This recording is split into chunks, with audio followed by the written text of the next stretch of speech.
The block hours, because you don't have to travel a lot. In other jobs that I applied for, travel was a big part. But here, you're in one place. It's a lot easier. Well, I was already working in Madrid when I started working at GNP. I was actually after some extra part-time hours, and they were so flexible with working around my current schedule that this really attracted me to accepting my offer here. Within my first year of being here, I went from being part-time to full-time, and not long after that I was invited to join the core team, which is how I find myself where I am now, in charge of media and communication. When I first started here, I was a new teacher, and I'd been working at places that kind of just left you to your own devices. So I really liked that everything here was really structured, and the facilities that are provided, because everything is provided for you and you have a lot of support. So that was one of the big points that I took into consideration when I accepted my job here. We do things differently here. We make sure that there is a friendly, healthy work environment and that people get to do what they like doing most, so we're careful about teacher profile and joining classes and teachers. Not every teacher can work with every sort of group. We get training every month. We meet and we share ideas, and we practice things, and we go through everything that we have to do for the month. So we get pretty good training. I really like my classes. They're great. They really get into it. They have a great time. They appreciate the fact that it's not just class and grammar and vocabulary.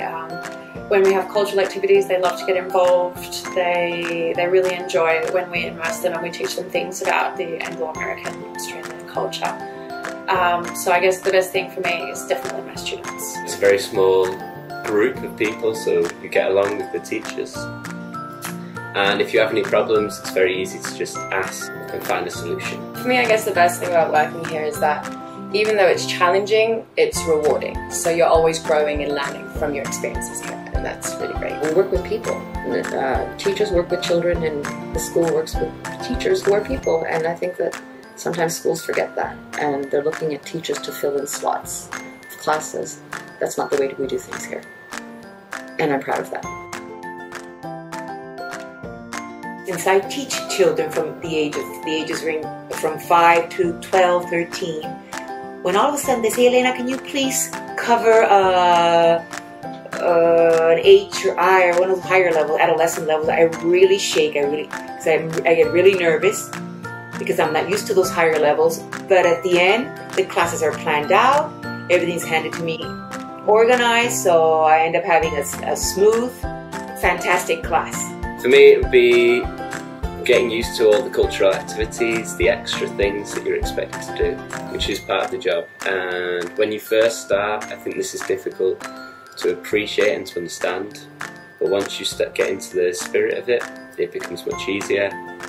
And the more times you do it, the more you enjoy it, and the easier it gets. A lot of the time I'd engage 3 or 4 students but lose the rest. So kind of having everyone in the same playing field was really challenging. I have a grumpy student. He's probably about 7, and he didn't used to talk a lot in my classes, and it was hard to get him to do things. And then one day he brought me a bracelet, and then everything changed. He started being very nice and smiling occasionally. So that was a good moment. I've been here for a long time, so I've done a lot of cultural activities, and that's probably the most stressful thing, but it's also one of the most fun things. I really enjoyed dressing up as Humpty Dumpty one year when we did Puss in Boots, and I got to smear chocolate all over my face 4 days in a row and eat a lot of chocolate, so that was fun. This year I'm going to Jamaica as a fundraiser. GNP allowed me to run this fundraising event at the school, which brought money to me and the charity to help me fund my trip to Jamaica.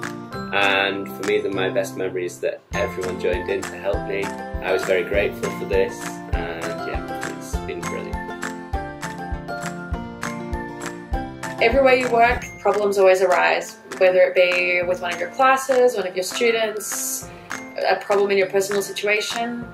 But problems can always be solved, and here we do whatever we can to solve problems.